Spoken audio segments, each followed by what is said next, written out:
اپنی اصلی شکل میں موجود ہے۔ لا الہ الا اللہ یہ نوح بھی پڑھا کرتے تھے، یہ موسیٰ بھی پڑھا کرتے تھے، یہ عیسیٰ بھی بولا کرتے تھے، اور یہی محمد رسول اللہ بھی بتائے ہیں۔ تو یہ پہلا منتر کبھی نہیں بدلا گیا، دوسرے جز میں چینجنگ ہوتی گئی۔ نوح علیہ السلام جب نبی بن کر آئے تو پڑھا جاتا رہا نوح رسول اللہ، موسیٰ علیہ السلام جب رسول کی حیثیت سے آئے تو پڑھا جاتا تھا موسیٰ رسول اللہ، عیسیٰ علیہ السلام جب حیثیت رسول آئے تو پڑھا جاتا تھا عیسیٰ رسول اللہ، اور جب محمد رسول اللہ آئے تو مول منتر اپنی جگہ پر رہا لا الہ الا اللہ، اور دوسرا جز بدل گیا محمد رسول اللہ۔ اصل تعلیم ہے پہلے منتر کی، اصل ہے اللہ کی عبادت کا معاملہ، الوہیت کا معاملہ، اللہ کو معبود ماننے کا معاملہ، کہ اللہ نعبد الا اللہ، ہم اللہ کے علاوہ کسی اور کی عبادت نہیں کریں گے۔ جتنے بھی نبی اس دنیا میں آئے سارے نبیوں کی دعوت یہی تھی۔ وَلَقَدْ بَعَثْنَا فِي كُلِّ أُمَّةٍ رَسُولًا أَنِ اعْبُدُوا اللَّهَ وَاجْتَنِبُوا الطَّاغُوتَ۔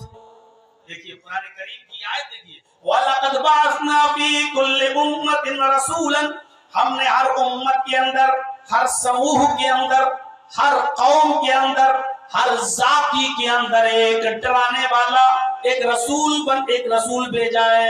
اللہ نے یہ نہیں کہا کہ صرف مسلمانوں کے پاس ایک رسول ہے، اللہ نے یہ نہیں کہا صرف مسلمانوں کے پاس کوئی رسول آیا، نہیں، ہر قوم کے اندر، ہر امت کے اندر ہم نے ایک رسول بھیجا۔ دنیا میں اس وقت جتنی بھی امتوں کا وجود ہے، جتنی بھی امتیں، چاہے وہ امت محمدیہ کے علاوہ بھی جتنی بھی ہیں، میرے بھائیوں، ان تمام امتوں میں بھی، ان تمام قوموں میں بھی ایک رسول آیا۔ لہٰذا یہ نہیں کہا جا سکتا کہ ہندو مذہب کے اندر کوئی نبی نہیں آیا، وہ بھی ایک نبی کی کسی قوم رہی ہے، امت رہی ہے، اس کے اندر بھی کوئی نہ کوئی ڈرانے والا، کوئی نہ کوئی نبی آیا، کوئی نہ کوئی پیغمبر آیا۔ وَلَقَدْ بَعَثْنَا فِي كُلِّ أُمَّةٍ رَسُولًا، ہم نے ہر امت کے اندر ایک رسول بھیجا، ہر امت کے اندر ایک پیغمبر بھیجا، اور اس کی دعوت کیا تھی، اس کا نیوتا کیا تھا، اس کا نمنترن کیا تھا، ان اعبدوا اللہ، ایک اللہ کی عبادت کرو، ان اعبدوا اللہ، ایک اللہ کی عبادت کرو۔ یعنی جس قوم کے اندر بھی جو نبی گیا اس نبی کی دعوت یہی تھی، ان اعبدوا اللہ، ایک اللہ کی عبادت کرو، واجتنبوا الطاغوت، اور طاغوت کی پوجا سے بچو، طاغوت کی عبادت سے بچو۔ طاغوت کی تعریف شارٹ کٹ میں علامہ ابن قیم الجوزی رحمۃ اللہ علیہ نے یہ کی ہے، کلو ما عبد من دون اللہ، ہر وہ چیز طاغوت ہے جس کی عبادت اللہ کے علاوہ کی جائے، اللہ کے علاوہ جس کی بھی عبادت کی جا رہی ہے وہ طاغوت ہے، وہ طاغوت ہے۔ اللہ کے علاوہ جس کے سامنے بھی سر جھکایا جا رہا ہے وہ طاغوت ہے، اللہ کے علاوہ جس سے بھی مشکل کشا سمجھ کر مدد مانگی جا رہی ہے وہ طاغوت ہے۔ بس شارٹ کٹ میں کہہ دیا، کل ما عبد من دون اللہ، جس کو بھی حاجت روا سمجھ کر مدد مانگی جا رہی ہے، حاجت روا سمجھ کر مدد تو یہ بھی ہو گئی کہ ہم نے مائک والے سے کہہ دیا ذرا مائک لگا دینا، اس نے مائک لگا دیا، آپ کو کچھ لوگ چڑھاتے ہوئے کہیں گے لو صاحب تو مائک والے سے مائک کی مدد مانگ لو تو یہ شرک نہیں ہے، بیوی سے کھانا مانگ لو تو یہ شرک نہیں ہے، تمہارے پاس کال کرنے کے لیے فون نہیں ہے، ہم نے کسی بھائی سے کہہ دیا ذرا ایک بھائی کال کر لوں، تھوڑی سی مدد مانگ لی، اس نے آپ کو موبائل دے دیا، آپ نے کال کر لی، کہا آپ بھی تو دوسرے سے مانگ رہے ہو، کیا یہ شرک نہیں ہے؟ میرے بھائی ہم نے اس کو حاجت روا اور مشکل کشا سمجھ کر نہیں مانگا، ہم جس سے بھی یہ سمجھ کر مانگتے ہیں کہ اس کے اندر دینے کی طاقت ہے، یہ میرا محتاج نہیں ہے، ہم اس کے محتاج ہیں، اور اس کو اللہ نے یہ طاقت دی ہے کہ یہ ضرورتیں پوری کر سکتا ہے، اور اس کو کسی کی ضرورت کی بھوک نہیں ہے، محتاج نہیں ہے۔ یہ ہے حاجت روا اور مشکل کشا سمجھ کر پکارنا۔ بیوی سے ہم نے کھانا مانگ لیا تو بیوی کو حاجت روا نہیں سمجھتا ہوں، اے کھانا پک گیا، ہاں لاؤ دو، کھانا دے دیا، اس نے ہم نے کھا لیا، یہ مدد نہیں ہے، یہ عبادت نہیں ہے، یہ پکار نہیں ہے، اس لیے کہ بیوی کو ہم نے حاجت روا نہیں مانا ہے. بیوی بھی ہماری محتاج ہے. وہ کھانا اس نے ایسے ہی نہیں دے دیا ہے. وہ کھانا جس چولہے پر بنایا تھا وہ چولہا لا کر میں نے دیا ہے. گیس سلنڈر جب ختم ہوا تو وہ لا کر میں نے دیا ہے. گوشت لا کر میں نے دیا ہے.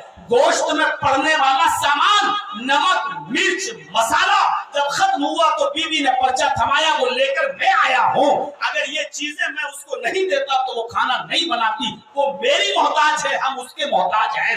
وہ حاجت روا نہیں ہے، میں بھی حاجت روا نہیں ہوں. اور بیوی نے جب کھانا بنا دیا ہم کو دے دیا تو یہ مدد نہیں ہے. اس لیے نہیں ہے کیونکہ ہم نے اس کو حاجت روا اور مشکل کشا سمجھ کے نہیں مانگا ہے. میرے بھائیوں، آج ہم نے آپ سے پین مانگ لیا، کل آپ ہم سے کچھ اور چیز مانگ سکتے ہیں. اس لیے یہ حاجت روائی اور مشکل کشائی نہیں ہے، یہ دنیا کی ضرورتیں ہیں جو ایک دوسرے کے لیے اللہ رب العالمین نے ایک دوسرے کو ایک دوسرے کا ضرورت مند بنا دیا ہے. شرک کب ہوگا؟ جب ہم کسی کو حاجت روا اور مشکل کشا سمجھ کر مانگیں گے جو صرف اللہ رب العالمین کی ذات ہے، جو صرف اللہ کی ذات ہے. تو وَلَقَدْ بَعَثْنَا فِي كُلِّ أُمَّةٍ رَسُولًا أَنِ اعْبُدُوا اللَّهَ. ہر رسول کی یہی دعوت رہی ہے کہ ایک اللہ کی عبادت کرو، وَاجْتَنِبُوا الطَّاغُوتَ، طاغوت کی عبادت سے بچنا.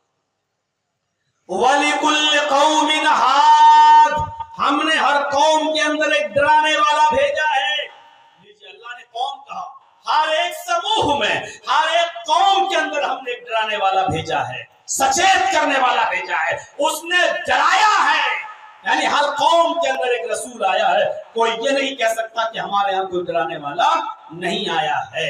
ہر قوم کے اندر ایک ڈرانے والا ہم نے بھیجا، ہر امت کے اندر ایک رسول ہم نے بھیجا. اور آئے محمد صلی اللہ علیہ وسلم، آپ سے پہلے بھی دنیا میں جتنے بھی نبی آئے ہم نے ان کو یہی دین دے کر بھیجا تھا جو دین ہم نے آپ کو دے کر بھیجا. آپ کوئی نیا دین لے کر نہیں جا رہے ہیں. جب سب کا دین ایک ہے تب اللہ تبارک و تعالیٰ نے آگے بہت بڑی بات کہی ہے. جب آدم کا دھرم یہی، مذہب یہی، نوح کا مذہب یہی، ابراہیم کا دھرم یہی، موسیٰ کا یہی، عیسیٰ کا یہی، محمد رسول اللہ کا یہی، جب سارے نبیوں کا دین یہ، اللہ کا دین یہی اسلام، تو پھر اب چیلنج سن لو. اب اللہ نے کیا کہا؟ جب سب کا دین یہی ہے تو وَمَن يَبْتَغِ غَيْرَ الْإِسْلَامِ دِينًا فَلَن يُقْبَلَ مِنْهُ.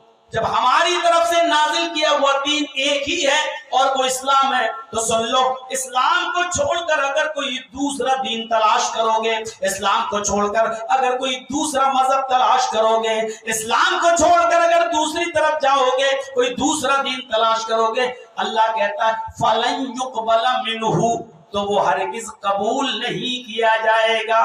فَلَن يُقْبَلَ مِنْهُ، وہ دین ہرگز ایکسپٹ نہیں کیا جائے گا، اسویکار کر دیا جائے گا، ریجیکٹ کر دیا جائے گا. چاہے وہ کتنا بھی اچھا ہو، کتنی بھی اچھی باتیں ہو اس کے اندر، لیکن اگر اسلام نہیں ہے، سارے پیغمبروں کا وہ دین نہیں ہے اور لاسٹ پروفٹ محمد رسول اللہ نے اس پر مہر نہیں لگائی ہے تو پھر وہ دین قبول نہیں ہے.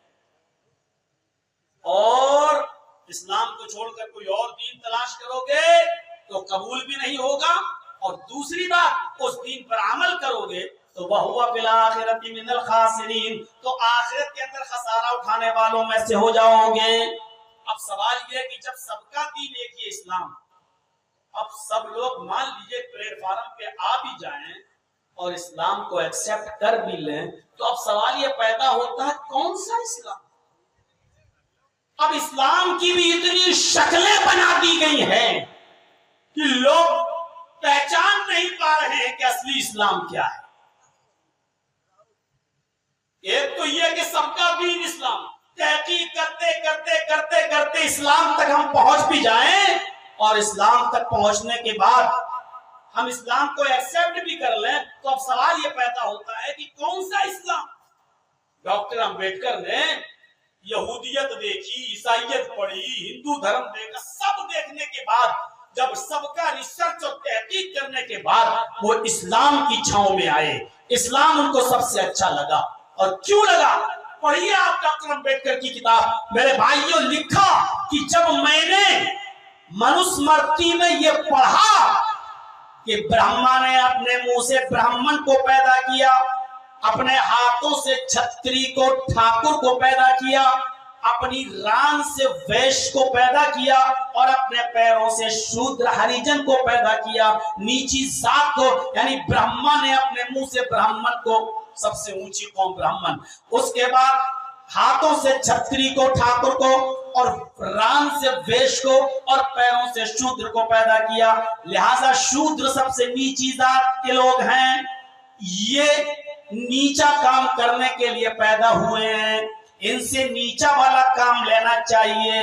फिर आगे लिखा मनुस्मृति में कि अगर राजा किसी हरिजन की लड़की पर गलत नजर डाल दे तो हरिजन को चाहिए कि अपनी बेटी लेकर उस राजा को दे दे, उस ब्राह्मण को दे दे। और अगर कोई हरिजन शूद्र नीची जाति का आदमी किसी ब्राह्मण की लड़की पर अगर गलत नजर डाल दे तो फिर राजा को चाहिए कि उस ब्राह्मण की दोनों आंखों के अंदर तकवे डाल दे, सलाई डाल दे और उसकी दोनों आंखें फोड़ दे। ये जब मैंने पढ़ा, डॉक्टर अंबेडकर ने कहा, तो उसी वक्त से मैंने इस धर्म को छोड़ने का प्लान बना लिया।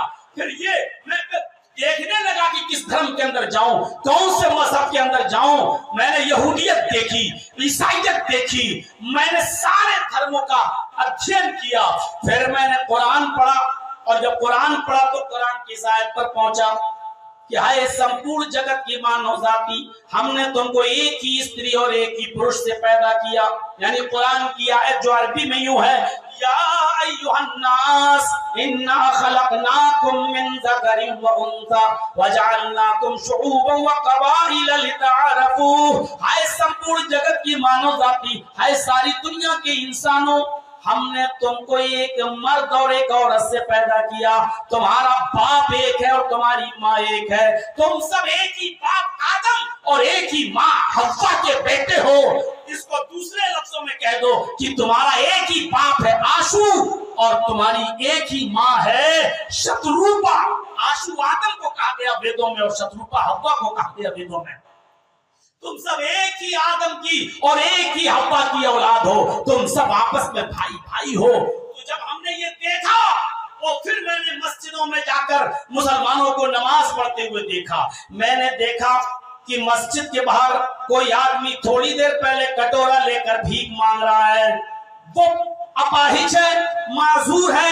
मैंने देखा है कि वो अपनी मदद मांग रहा है, लेकिन थोड़ी देर के बाद जब आजान की आवाज आती है अल्लाहु अकबर अल्लाहु अकबर और धीरे धीरे मुअज्जिन हय्या अलस सलाह पर पहुंचता है, तो मैंने देखा कि सब लोग मस्जिद की तरफ जा रहे हैं। अमीर भी जा रहा है, गरीब भी जा रहा है, भिखारी भी जा रहा है, देने वाला भी जा रहा है और मांगने वाला भी जा रहा है। फिर मैंने मस्जिद के अंदर का नजारा देखा। डॉक्टर अंबेडकर कहते हैं कि एक ही सफ में हमें अमीर और गरीब, फकीर और दाता, दोनों लोग, सब लोग एक ही सफ में पैरों से पैर मिलाए हुए, कांधे से कांधे मिलाए हुए हमें खड़े हुए नजर आए। कोई गरीब अमीर ये नहीं कह सकता कि मैं इस गरीब के बगल में खड़ा नहीं हो सकता, ये भिखारी है, हटो इसको उधर कर दो।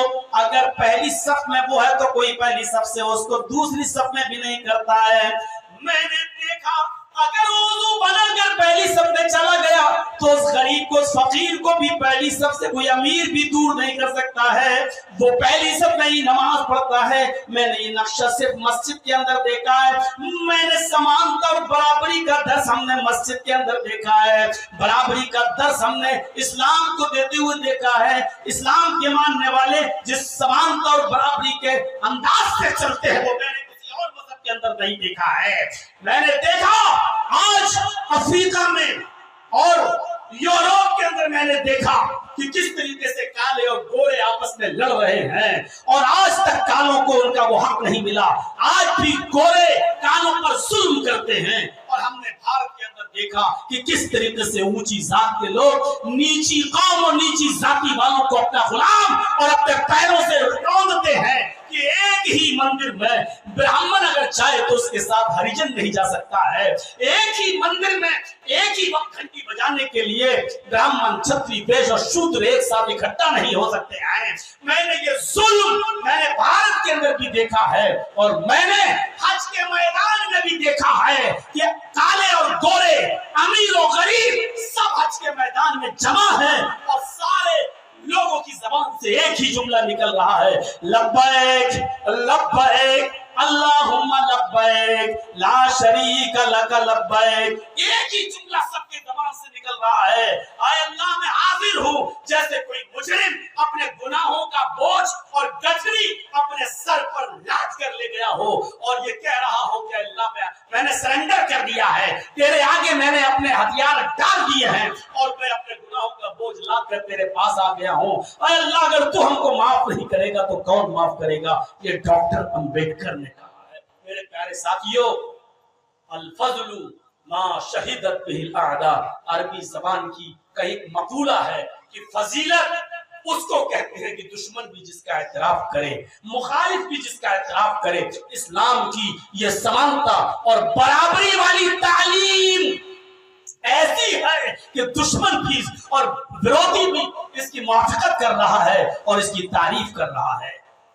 जो इस्लाम की खूबी देखकर इस्लाम के करीब आए, आज उसी इस्लाम के मानने वाले ऐसी सात बरादरियों में बट गए, ऐसी सात बरादरियों में बट गए कि तवाइफों के चकले पर जाते हुए किसी का जिस्म हासिल करते वक्त ये कौम किसी की जात नहीं देखती है और बरादरी नहीं देखती है, लेकिन निकाह जैसे हलाल रिश्ते के लिए ये देखती है कि ये मुझसे नीची कौम का तो नहीं है, हम खान है तो ये कोई तुर्क तो नहीं है, ये कोई मनिहार तो नहीं है, सिद्दीकी तो नहीं है, अंसारी तो नहीं है। जो कौम चंद टकों में, चंद रुपयों में मिलने वाले जिस्म को हासिल करते वक्त कोई जात न देखती हो, कोई बरादरी नहीं देखती हो, जिनाकारी के लिए और जिस्म को हासिल करने के लिए जो कोई कौम न देखती हो, कोई जात बरादरी और ऊंच नीच न देखती हो, वो निकाह जैसे हलाल रिश्ते के लिए इतनी चीजें कि हमसे कम पढ़ी लिखी तो नहीं है।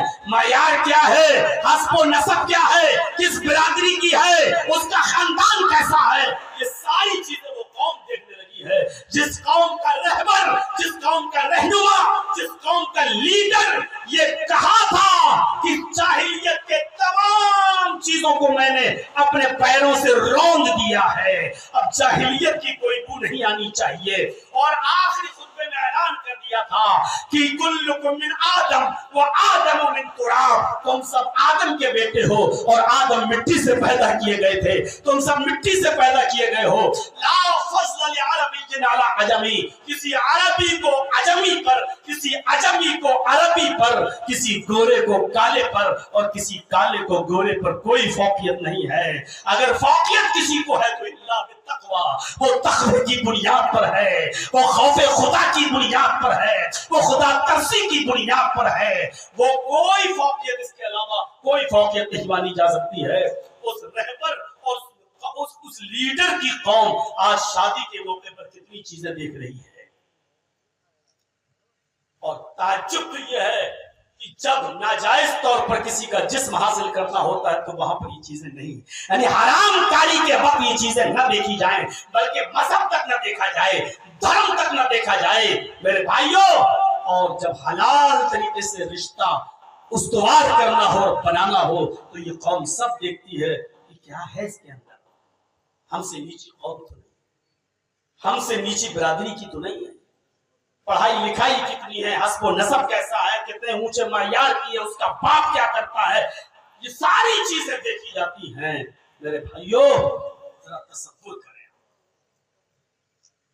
डॉक्टर अंबेडकर ने इस्लाम धर्म कबूल कर लिया था अपने 20,000 अनुयायियों के साथ, क्योंकि इस्लाम का मुताला किया था। लेकिन बदकिस्मती कहिए कि वो चले गए महात्मा गांधी जी के पास। गांधी जी ने कहा इस्लाम कबूल कर लिया, बहुत अच्छी बात, कोई बुरी बात नहीं है, ठीक है, चलो अच्छा है, लेकिन ये बताओ कि कौन सा इस्लाम? बहुत चालाक भी थे महात्मा गांधी जी। कौन सा इस्लाम?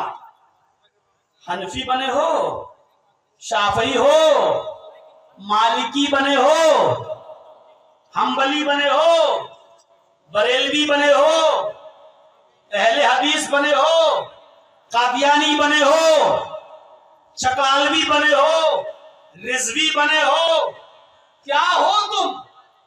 कौन सा डॉक्टर अम्बेडकर ने कहा क्या मतलब? कहा कि अभी तो तुमने सिर्फ इस्लाम का मुताला करा है, लेकिन ये तो बताओ कि कौन से मुसलमान बने?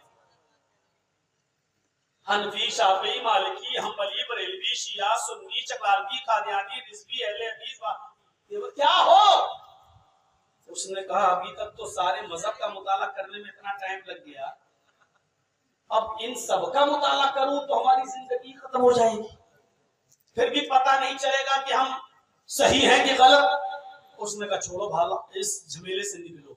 तब डॉक्टर अम्बेडकर ने इस्लाम भी छोड़ दिया और बुद्धिस्ट बन गए, बौद्ध धर्म का।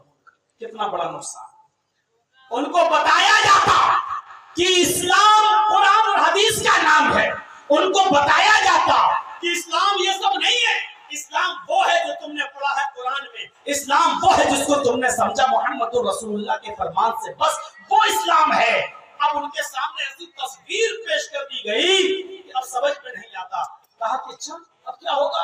कहा देखो हनफी हैं यहाँ मानते हैं, शाफी हैं यहाँ मानते हैं, मालिकी और जो हम्बली है वो यहाँ मानते हैं, और शाफी है वो यहाँ मानते हैं, और मालिकी है वो हाथ छोड़ के नमाज पढ़ते हैं। अब तुम कैसे पढ़ोगे नमाज? यहाँ बांधोगे कि यहाँ बांधोगे कि यहाँ बांधोगे कि हाथ छोड़ के पढ़ोगे? हैं? कुछ लोग उठते हैं तो ऐसे अल्लाहु अकबर कहते हैं, कुछ ऐसे कहते हैं अल्लाहु अकबर। अब तुम क्या करोगे? अजीब मसला हो गया। कहा कुछ लोग रुकू के बाद आप समय अल्लाहु अकबर ऐसे कहते हैं, कुछ लोग उठाते ही नहीं, हाथ ही नहीं उठाते हैं, तो क्या करोगे? कुछ लोग हैं जोहर की 10 पढ़ते हैं, कुछ है 12 पढ़ते हैं, तुम कितनी पढ़ोगे? कुछ लोग हैं मगरिब की 5 पढ़ते हैं, कुछ है 7 पढ़ते हैं, तुम कितनी पढ़ोगे? कुछ है ईशा की जो 7 पढ़ते हैं, कुछ है 17 पढ़ते हैं, तुम कितनी पढ़ोगे? कुछ है जो तरावी 8 पढ़ते हैं, कुछ है जो 20 पढ़ते हैं, और कुछ है जो 40 तक भी पढ़ लेते हैं, तो तुम कितनी पढ़ोगे? उसने कहा अरे बाबा बस रहने दो, मैं छोड़ता हूँ इस्लाम। उसने इस्लाम भी छोड़ दिया। मेरे भाई जो कितना बड़ा नुकसान था। अब आज